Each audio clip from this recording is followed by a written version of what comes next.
Hello, I'm Hannah Atiase, your host for the Homeowner Show. Today, I'm excited. I'm always excited, but today we have a very, very special guest. He is a historian by the name of Mr. Kweku Daku Ankara. And so when we come back, we will be diving deep into the history of this nation. We'll be right back.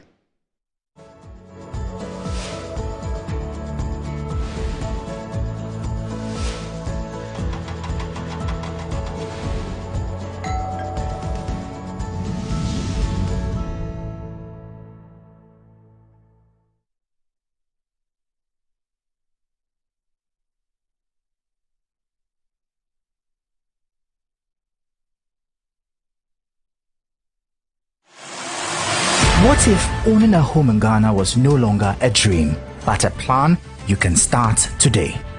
This March, the National Home Ownership Fund invites home buyers, developers, financial institutions, and industry stakeholders to come together at one powerful destination, the National Home Ownership Fair 2026. For 2 days, discover affordable housing solutions, flexible financing options, trusted developers, and expert guidance all in one place. Whether you're planning your first home, expanding your portfolio, or shaping the future of housing in Ghana, this is where opportunity meets action.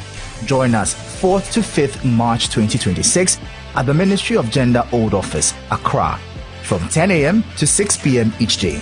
Are you a developer, financier, or industry player? This is your chance to connect, showcase, and be part of Ghana's housing transformation. National Home Ownership Fair 2026, building pathways, unlocking ownership, securing Ghana's future, one home at a time. For enquiries, call 020-294-9875 or visit www.nhf.gov.gh.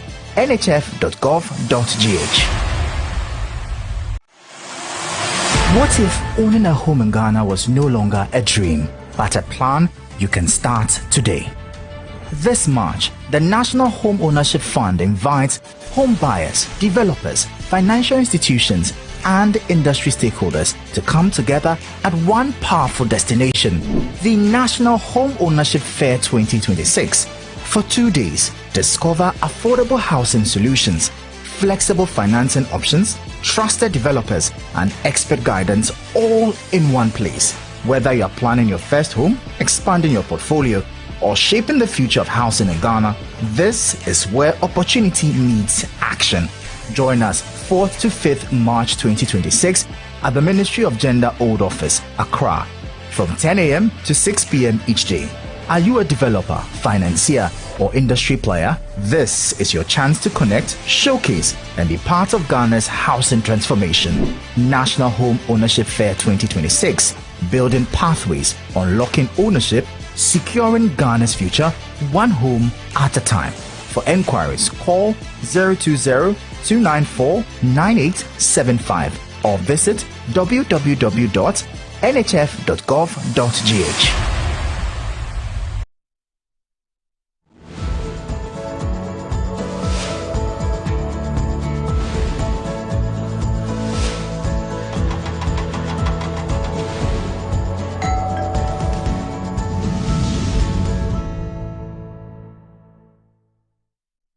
Welcome back to the Homeowner Show. Are you looking for a property to buy or rent? Well, Ewell's Realty and Consultancy is your licensed real estate brokerage. You want to make sure you use a licensed professional for all your housing needs. And they are located at 5 Park Street in East Legon. You can also visit their website at www.ewellsconsult.com. Or if you want to speak to someone about buying or renting your property, you can give them a call at 050-158-0464.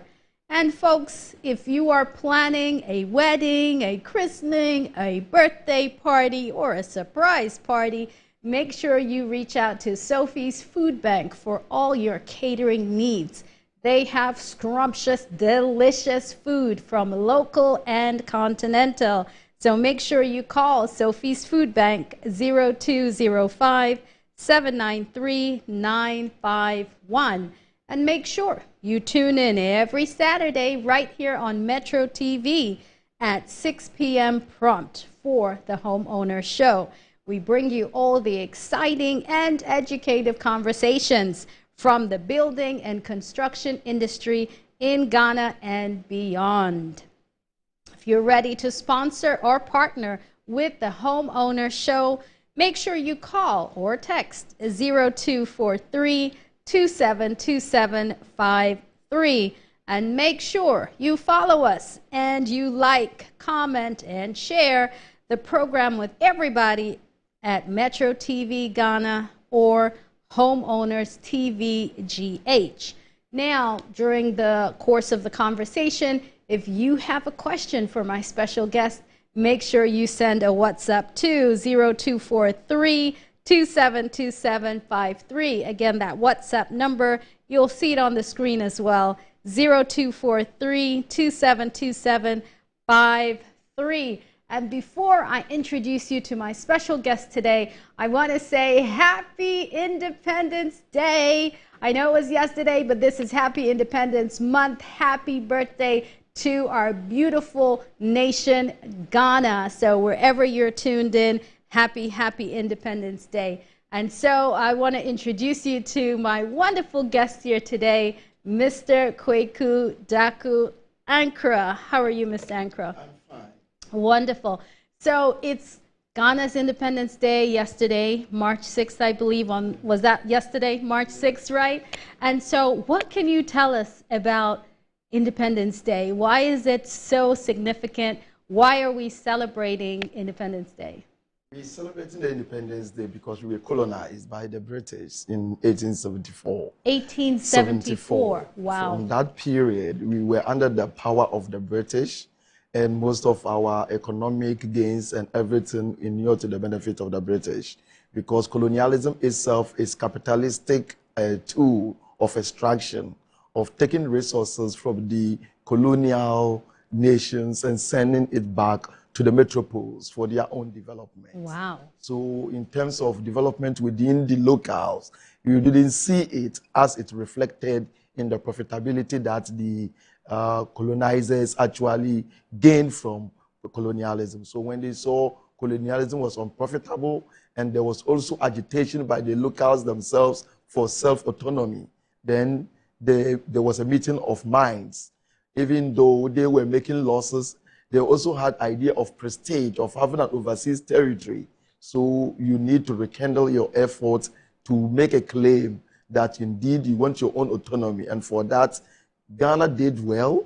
From the very beginning of the 1874, afterwards, there was a period of agitation by the coastal elites to ensure that what they have learned from the British education system itself, the ideals of democracy, the ideals of the autonomy of the individual, was not what the British was actually preaching within the colony. I see. So they made a conscious effort, first and foremost, to find an idea of who we are through the framing of cultural nationalism as Gold Coasters, and then move on to protest about certain measures or legal frameworks that were not good for the country. For instance, in 1894, introduction of the Land Bill, Crown Land Bill, that states that every land that is unoccupied by the natives is declared as wasteland, and as a result belongs to the Queen of England. And Wow. for this, the Gold Coasters could not stand it, and so they formed the Aboriginal Right Protection Society, and then they went to the House of Lords in England, and they argued their case, and they won that indeed there is a native autonomy and the native laws that actually call for ownership of the land. And so if you see somebody not sitting on the land, it doesn't mean it is a thing without owner. Right. As in the common law principles of Terius Nerius, that's a thing without owner.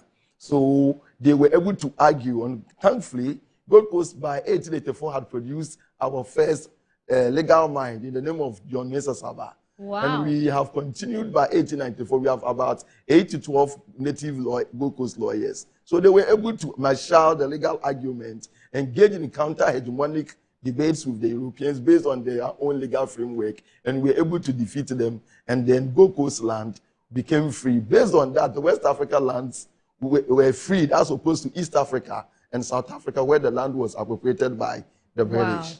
Folks, look at the history of Independence Day. I want us to watch this short video, and then we'll be back with the chief historian, Mr. Ankra. There is a new African in the world. That new African is ready to fight his own battle and show that, after all, the black man is capable of managing his own affairs. We are going to demonstrate to the world, to the other nations, young as we are, that we are prepared to lay our own foundation. Our independence is meaningless unless it links up the total inflation of the African continent. At long last, the battle has ended, and thus Ghana, your beloved country, is free forever. Forever, forever, forever, forever, forever. I promise on my honor to be faithful and loyal to Ghana, my motherland, and pledge myself to the service of Ghana with all my strength and with all my heart. I promise to hold in high esteem our heritage won for us through the blood and toil of our fathers, and I pledge myself in all things to uphold and defend the good name of Ghana. So help me God.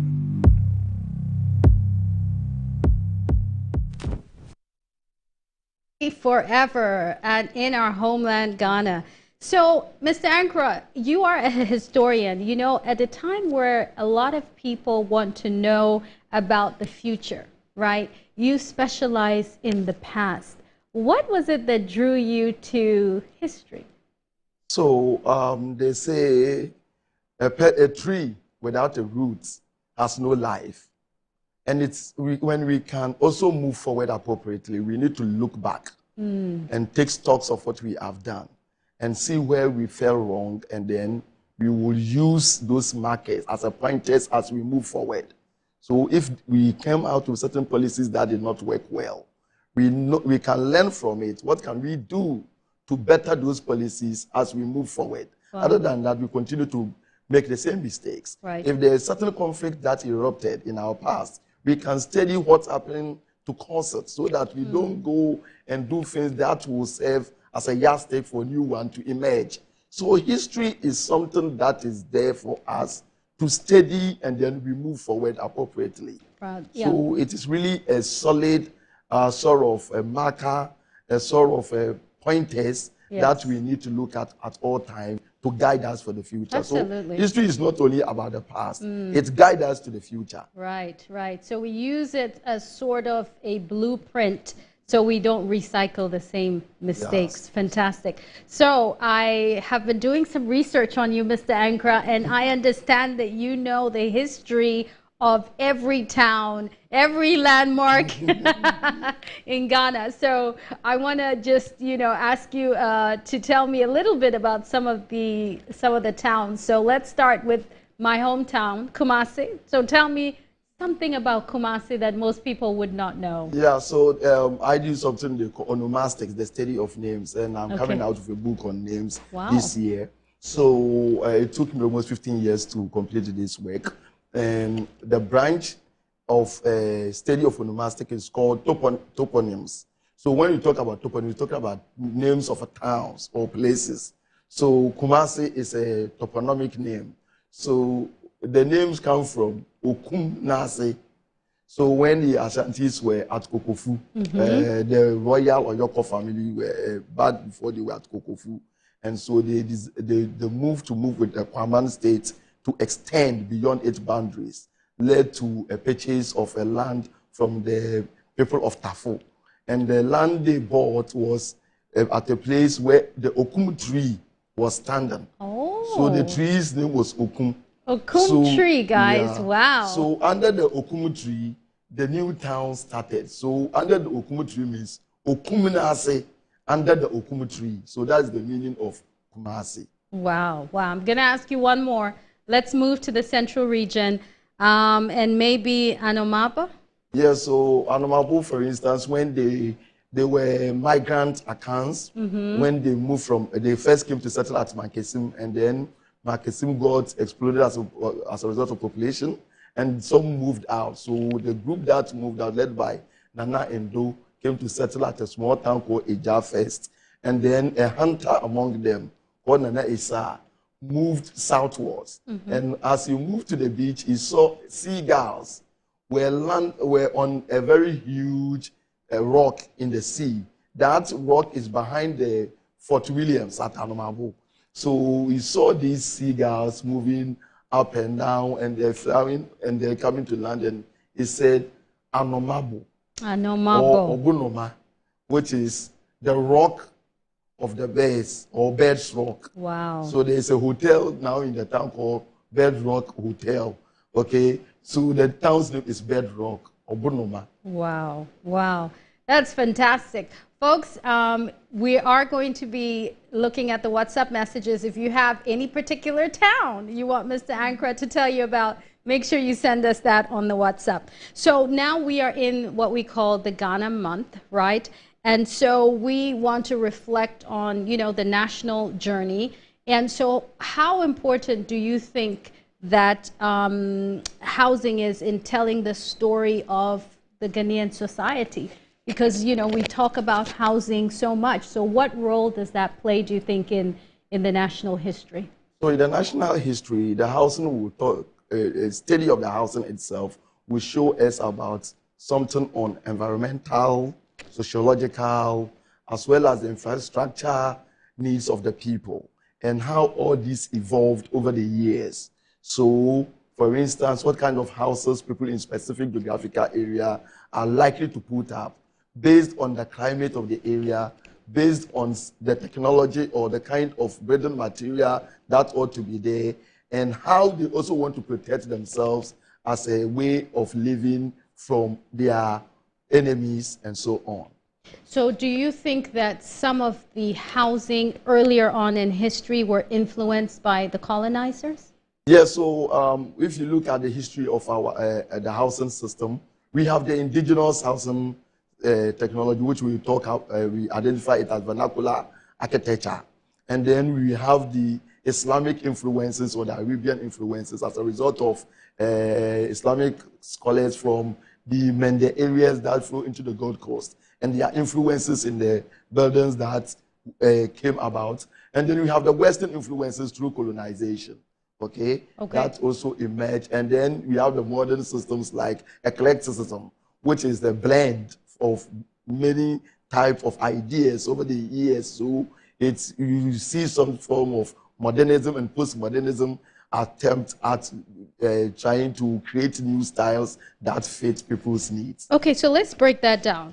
So let's talk about the journey of the transformation of housing. So what did it start off with? Did it start off with the cement and blocks, the timber, the mud huts? Can you kind of walk us through that journey and then pinpoint where the influence came in for example, the mud hut, or for this or for that, so that we have a good idea of who influenced which structure? So from the very beginning, it was mostly the latrite or the mud house that was started. So if people are from the coastal and the middle belt, they are likely to use, let's say, timbers as a pillars, and then they will also do what is called the mud dung and so on, into balls, and then they put it on or plaster it with bamboos and so on into a structure.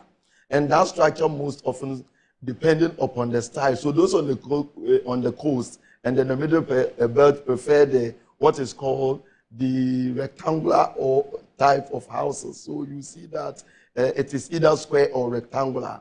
And then the roofing was thatched, because in those days the thatched is mostly grasses that they really dry it and put it on until colonization will come in, and then the zinc and asbestos and others will come to replace the thatched house. If it is in the middle belt, if it's in the northern territories, you see it is mostly cylindrical, cone shape, and then you also have the attached. And sometimes you see that they also use the latrite at the same time to also do the roofing, and with additional burden up north, because as a result of slave raidings that came up in the north, so that in terms of raiders coming, they can climb up and hide and remove the kind of thing they do, like a ladder, and so that you cannot be able to well, this is interesting. Please, I'd like you to touch on that. That's very interesting. So these homes, you said the slaves were living in them, and they would put writings on the wall? No, what it is that sometimes when the emergence of because of the colonial needs for slavery as a result of the Industrial Revolution that has called for human labor in the global north, the most of the people that were actually sent into the slavery were from the northern territories. Okay. And as a result of the slave raidings in those communities, it also affected the style of the architecture. So that some of the mud houses, when they built, you'll see that it is flowed in such a way that there is an upper side that is left that a person can climb up and be there to be safe from the slave raiders. Wow. That order. But most of these houses, like an Africans, they normally, there is also a differences in the way they build. If you look at the houses in the south, they are mostly dense and close to each other. And that shows you the centralized nature of governance system that operated.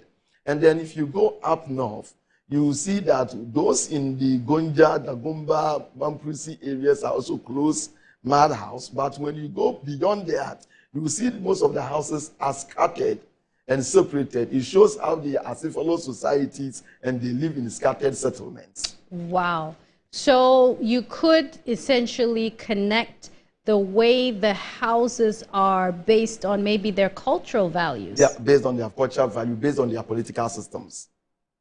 And political systems as well. The political system is the kind of system that operated in the community. So where there is a chieftaincy, which normally we call the centralized society, within that society, you realize that there is the need for a standing army and so on. So when the houses are closed and the enemy is coming for attack, it is easy to mobilize the people. And it is also easy to see who is coming in. And as a result, they are able to defend themselves. As a result of this bureaucratic arrangement of chiefs to sub-chiefs and so on, and how they need to also call the army together. So, for instance, if you look at the Fanti community, where they built a house, the house is often cylindrical, and that is what we call Fihankra. So within the Fihankra square house, you see their verandas, okay, which in Fanti they call Abrana. On these verandas, the living arrangement is that the young male group live in specific household, while the women also live at specific places. So there is residential differences. Men don't live where women are living. These days things have changed, but back in the day, the place that the men live, they call that place Prama. So they go and stay there, young people of their age grade, and they are trained by their fathers in their sort of profession and so on. If it's a hunter or if it's a fisherman, you are there and you are inculcated with the ideas. So all of you are there. And then when you get married, you stay in your own house, and your wife will move from her side of a residence and come and sleep with the husband. The following morning, go back to your house and so on. And this residential system was also has been seen in Accra among the fishermen, where they also practice the same form of system. But if you go to the interland system, the houses, all the family members are living in there and with a common compound for socialization and so on. So also maybe religion would affect that as well, or was it mostly just social? It was mostly social and as well as some form of cultural arrangement because of certain, in Ashanti they call it feku, certain groups that you belong to. And then in Fanti we have the Asafo group and so on. So this sociological arrangement based on certain cultural systems and institutions also shows. So for example, when you go to spirituality aspect, you see that sometimes the deity has his own shrine that is built sometimes either in the middle of the compound or outside the house where they can easily go there and propitiate it. Wow. So speaking of compound, what about the compound houses? What did that tell us about the social inclusion in that society? So compound houses, and I want to take ideas we express about Africa that a cock may belong to one person, but when it crows, the entire village hears it. So when you are born, your socialization, your upbringing, everything is communal. So you do not belong to only your household. You belong to everywhere. So our compound houses are the beginning of socialization process in an individual's life. So where they have the compound as mostly, as I said, rectangular, and that is in P we call the fee and crack. In that system, everybody houses are facing, the doors are facing each other. And so a child, when he wakes up from the room, he will come out and he have to greet all the elders. And that is a way of you being imbibed with the value systems of the community. And then you see the elders too, when they wake up, they go to the other door. Maybe someone has not waked the time he's supposed to wake. So they would knock on it. Papa, Papa, are you asleep? And that is the way they also used to detect who is feeling well or who may have passed out in the day before.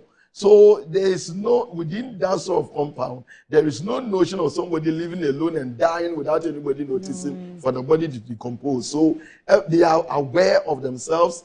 Children are trained. They are able to look at each other and correct themselves. So the peer review mechanism even starts from this setup. And as a result, there is correction, and then there's also unity. They may fight, and there is also a mechanism for ensuring arbitration within the household, because most of these compound houses are also headed by elders, sometimes elderly lady or an elderly man who will be in the house as the head, and they will be able to actually mediate on issues to bring that satisfying end to issues. You know, you talked about learning from the history. So from the history of how they lived together in this sort of compound house, what valid lesson can we learn from that? And also, do you think that we have sort of lost our values along the way in the way we've changed the way the housing system is now? So the housing system, as we moved towards the Western form of housing, you realize that now we are moving towards gated system, okay? And gated system itself is something that even the British themselves, Europeans themselves, when it started, they had issues with. So when you read, William Blake has a poem where he talks about gated houses and how it is taking away the socialization, the sort of communal life, as well as the unity of the community, and separating individuals from themselves. Yeah. And so if you look at the kind of houses that have evolved and over the year, we have become more nucleated. So people think of their nuclear family, the desire to protect themselves also from people of antisocial behavior like thieves or armed robbers coming into their place and so on. So the idea of security, idea of also ensuring that you have your privacy and so on. And there are also ideas of cultural values, like among the Africans, we believe in spirits, okay? So if the beginning of it, if you go to places like in Volta region, you will see that even at the beach houses that they have these coconut thatch sort of walls, and they use it around so that you cannot sort of come there and plant any form of juju or traditional African spiritual thing against your opponent, or any form of weapon that are buried on the ground and so on. So by having this wall system, you prevent those people with evil mind against you. You also prevent criminals from also coming to you, and it also gives you opportunity to also have your own privacy. Unlike, so you are cooking. You don't want anybody passing by to see what you're cooking. So if it is gated, you do everything within. If a man and a wife have their domestic issue, it is within it. Unlike those compound houses, unlike those houses without gated, everything that happens, it becomes a public show. And so as we move in, our own desire to move from certain indigenous aspect of our lives that we do not want public to know, as well as also blending in the European form of housing, this is where we are today. And as a result, it has also actually taken away that individual sort of socialization, that social corrections that used to be there. Imagine you living in East Legon. There are some people who live in certain residential areas. They don't know who their next door neighbors are. They don't even greet. They don't know who is there and so on. So if a neighbor's child is even in trouble, it becomes difficult. How do you even correct a neighbor's child who is wayward? within such settlement. Right. But traditional African system, everybody knows everybody, and so they live in the same houses, which is not having any gated. They know what happens here, and then the families are socialized. So, for instance, if your daughter is misbehaving, I can go to her and correct her, even advise her. And if there were, back in the day, if there was the need to even whip the child, you do it. There were instances, some of us, when we were kids. I remember a certain man was sitting on his porch at where I live back home, and then his face was facing his house. So I didn't greet him. I thought once his back is on me, not when he have seen me. He came back to my house, spoke to my daddy, and then he whipped me in front of him. And he accepted. That was the social corrections that was going on, okay? And it makes you become a better person, which means the growing up of the child is not only from his parents, but it takes the community to raise that individual. These are things that we have lost as a result of forms of houses we are building today. Yeah. So it's that whole notion of it takes a village to raise a child. So you believe that this transformation of gated communities, high rises, is caused because of Western influence, fear, right, of just the notion of fear of robbers, having the walls there. And then also you mentioned privacy. People now want their business within their homes. And so this is why we're now seeing a lot more gated communities. And is that the same for high rises? Now you're seeing 27 floors, 15 floors. You think it's the same notion behind that too? Yes, so for high-rising buildings, it has come as a result of also idea of trying to see how we sort of cherish land, because now there is contestation for a land a lot, and also the way we build a house, it takes a lot of land, and there's the need to also try to conserve sustainable development, okay? We cannot continue to build that sort of houses where we take so much land when the air is free. So when we build more high-rise houses, we will be able to deal with the housing needs of the people. So these high-rises, young men and people who are looking for job opportunities, and they are living in Accra and they don't have access to their own houses, they have spaces to go and actually reside, or even companies also will have opportunities. After all, some of the jobs that are coming are not traditional, and they are coming as a result of the changing nature of our mode of work today. Most of the work we do are technological. Most of them are not coming from our indigenous source, like where we used to be with fishing, farming, and those artisan sort of work. Now we work in blue-collar job and so on. So it is in tandem with the kind of spaces where these jobs emanated from and how we are also reacting to it within the space of globalization.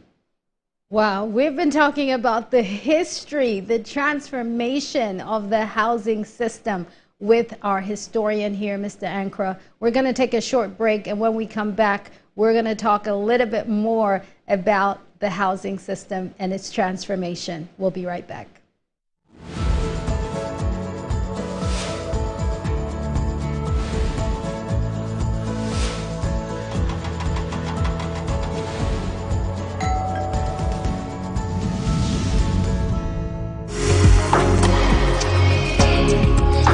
From finding your dream home to building a legacy for your family, the Homeowner Show has been your trusted guide. How sure are you what you're getting is the right land? And it has to do with searches, land commission, checking social planning authority, checking everything to make sure that what you are buying is not a problem or a challenge prone transaction.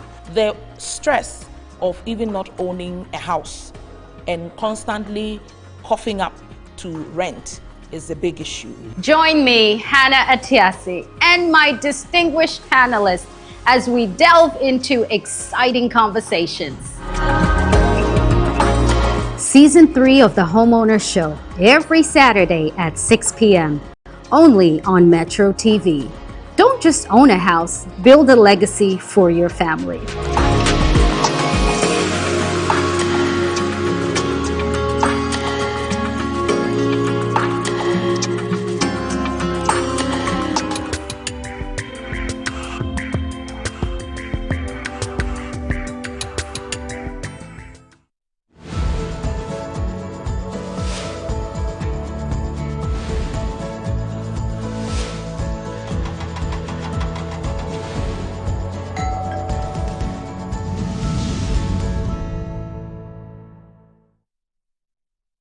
Back to the Homeowner Show. I am speaking with my special guest today, Mr. Ankra, who is a historian.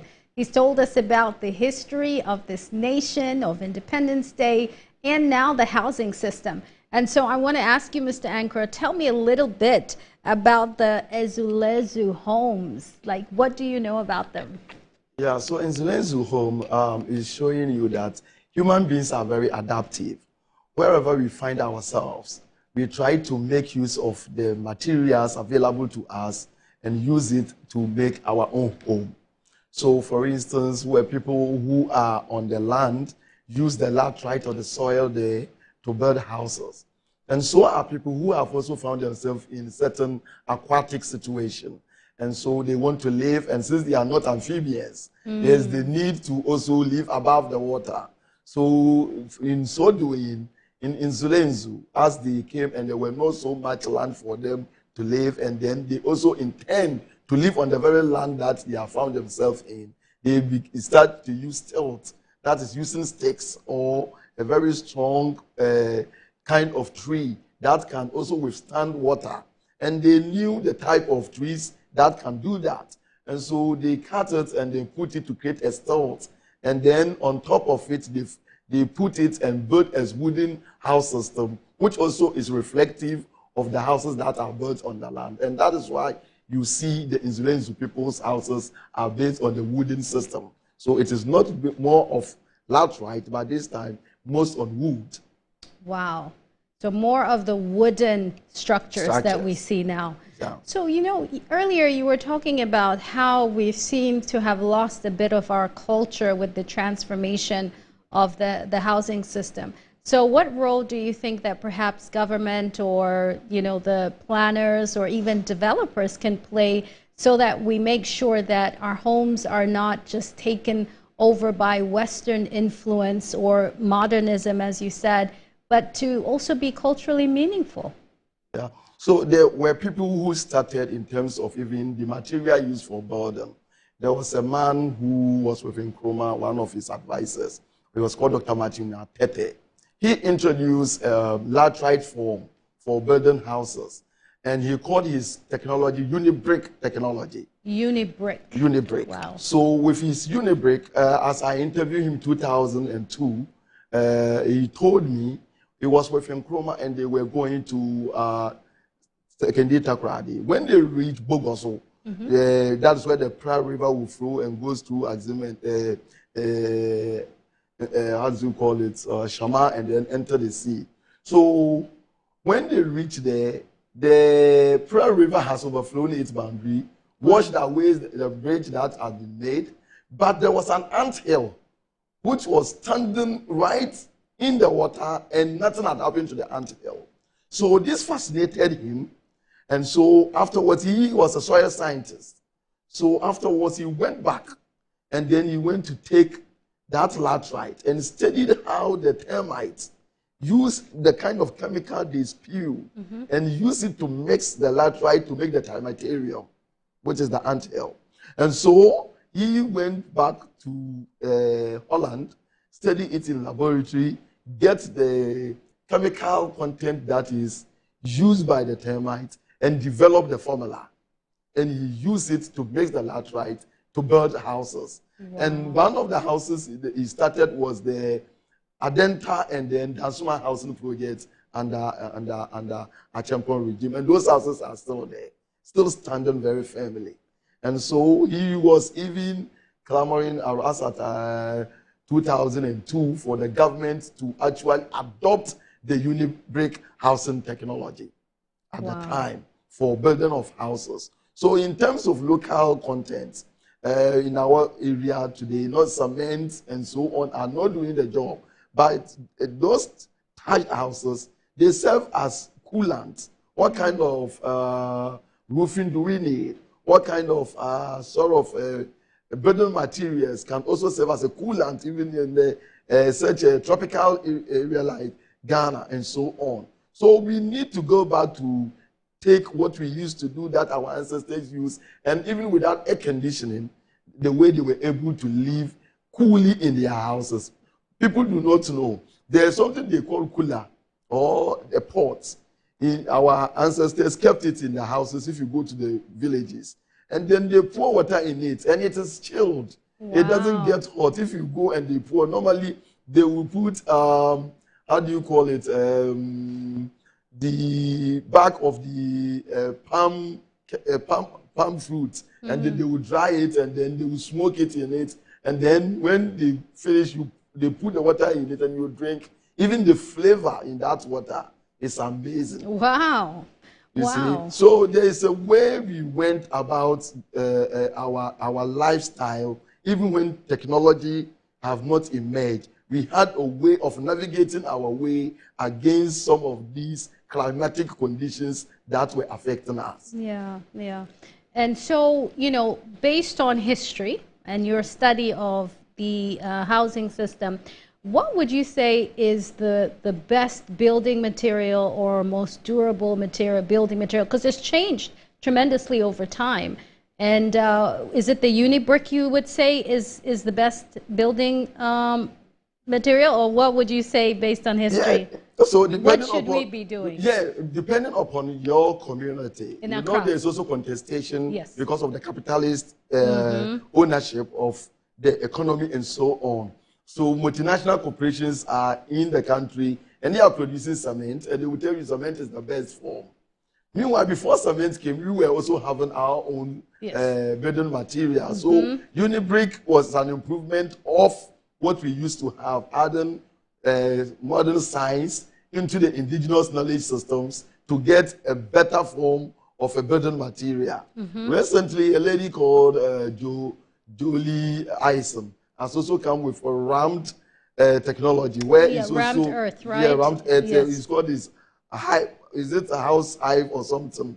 That is a company, and they use chips added with the laterite and so on to also make the kind of blocks that could be used for housing. And you get all these are informed by our indigenous or vernacular architecture style and how we get the building materials that are adaptive to our weather conditions. So you think rammed earth is probably the best building material to use now? Anything that is I'm just trying to see where you're going, what you're going to say. Give me a hint. I'll talk about uni-brick, okay? Those and two. I'm saying that there is the need, because people are still burdened and trying to get back to what we used to do, because many people know that, in fact, the cement system, when the lights are not on, we all know what we experience, okay? As opposed to those ones that are done with laterite and in our community. So the changing nature of how the building construction system has taken place, we need to take a look at the house forms themselves. What kind of styles are we building? Is it the modern forms alone without looking back out to our indigenous system? But I am very happy to say, for instance, if you go to Asinokushia, the chief's palace, okay, that house is, if you look at the style, it's still built in the Fihankra system with a very big compound, and the house is 4 square and so on, which means people are still thinking back into our tradition. And then even if they are using modern materials and modern style, that style is reflective of where we came from. Right, right. So I'm just curious. Let's say you're a developer and you're about to build a development, a community. Tell me what would be your ideal sort of community that you would build today. Would it be gated? Would it be high-rise? Would it be homes close together, no walls? I'm just curious, based on what you've seen in history and what you see today, what would be your choice? So back in the day in the communities, they have sort of people who send as spies or army, they protect themselves. So back in the day, if you are going to a community to a pathway, you will meet a place that they have 2 pegs like this. Wow. Okay, and then there is a stake on it. They call it mpampe or stockade. Mpampe. So there's an adage that you meet the stockade before you meet. In the Bible, it is called the needle eye. Okay? That's why he said it's very difficult for the rich man to go to through the it, heaven yes. rather than for camel to pass through the needle eye. So that needle eye in which accounts, we call it in Pampi. In Israel, when a horse is going, the camel, it needs to bend down and pass under it before it will go. So in those times, when you go into a town and you see that in its close, it means the town, they are raped, and then you need not to be there. That's what they show. So these are some of the protective things they do before you reach the town itself. Which means for me, if a real estate developer can also develop a system where there is a very big wall, but when you enter into the community, the houses must be built without any form of, how do you call it, walls on them, so that the idea of community can be revived within the system. That's the kind of thing I'm trying to look at. Wonderful, wonderful. Developers, if you're tuned in today, he has given you a great idea to make sure that we still have that culture, the meaningful culture that we've all grown up to love and enjoy. I'm going to see if I have any questions from the viewers, and I see that somebody would like some information about a particular town. So tell us a little bit about Accra. So Accra itself is what they call the soldier ants. Mm-hmm. So the soldier ants in Akan language is Nkran. Nkran. And then a Ga call it Gaga. So that's why they are Gas. So the Akans who called them Nkran, when the Portuguese came and they were referring to the people of Nkran, then they called them Accra. So the Accra itself means soldier ant. Soldier ant. There, you've heard it. That is the meaning of Accra. Fantastic. We're going to do one more. Tell us any town you like, whichever one is your favorite. So for me, particular one that is of interest to me is also Toponyms. Okay. So when I did interview, people were making a lot of some interpretation. When I met the elders, they'll say, back in the day, that place used to be a forest, and then there was a boiler heap, and so it was a village. Today is a cosmopolitan community. Wow. So a bird will come and stand on a particular tree and start to sing. So the people in the area, as a result of the bird sound, which we call onomatopoeia, okay? So onomatopoeia song was then used to name the community. Wow.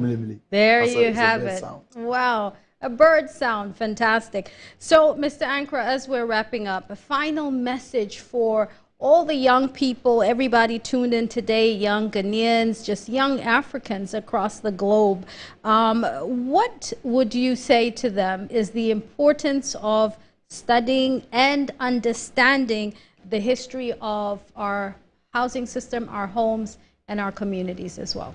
Yeah, so housing study is very important. In fact, there are certain houses also that sprang out as a result of protests and upheavals in the community. So when people come to the city and they live on the margins of the urban city, they also try to make use of what they have to also put houses. And when we see it, we shouldn't be that disappointed. So we have slums like Abogloshi, okay, and other ghettos where they also make use of any board, roofing sheet, and try to make their own makeshift houses. Some of them, you see, design is the DNA of the individual about what he intends to put and live in. So whatever styles these people have put on, in some places, it has become a new form of building styles. Okay, postmodernist attempt of people trying to create things of their own values, and that tells their own stories. We see it also in their housing.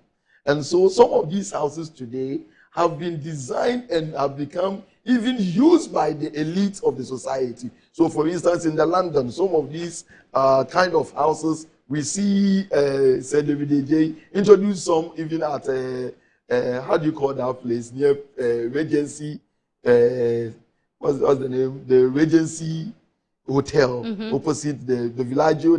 We see that African sort of regions, styles. yep. These are all emerging from some of the ghetto style burden technology styles people put out back in the Absolutely. day. So we can learn not only even from the indigenous one, but the one that is also being born out of people's frustration, people's protest about socio-economic and the capitalist system that have put them on the fringes of the urban city. Wonderful, wonderful. I want to quickly read the comments from our viewers. Hey, Todd Canfield watching live in the United States. Great insights about history of housing in Ghana, learning about it for the first time. Thanks for tuning in today, Todd.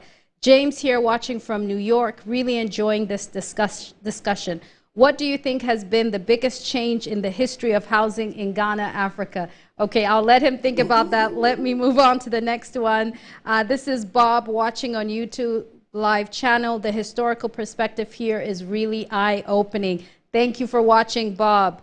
What are the challenges in housing in Ghana currently? This is Yeboah Richard in Tema Community 5. Hello, Yeboah. Hi there, this is Ariel watching you live in Labani. Great takeaways from the program. My children are asking more questions. Okay. Good evening, my name is Daniel. I'm curious to ask, what lessons from the past can improve the future of housing in Ghana? All right, so I'm going to let you, it's kind of the same question that James and Daniel have, is basically what lessons can we learn for the future in Ghana? We have 30 seconds for you to answer that before we wrap up for tonight. So in Africa, communitalism is our value system. So the idea of community, the idea of shared feelings, the same people from the same roots, people have forgotten where they come from. They have become too individualistic, which is Western style of life. And it doesn't make people contribute enormously. We need to know that even the Westerners have their notions of what they call social capital. We also need to think about a way of giving back to our society by ensuring the kind of houses we build also continue with our communal nature as Africans. That is the kind of advice I'll give. Wonderful.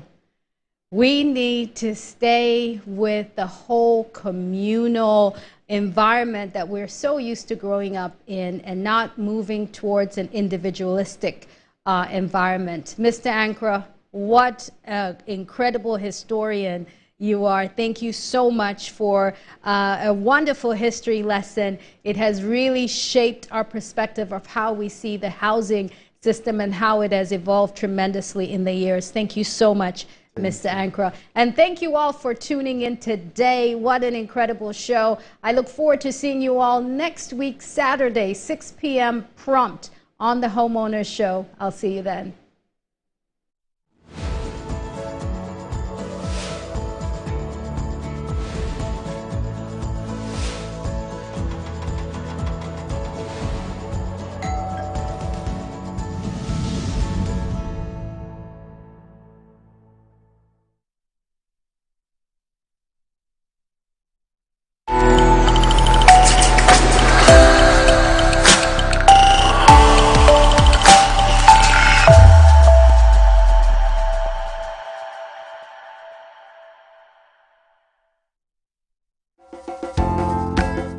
We are all unique, serving various purposeful significance.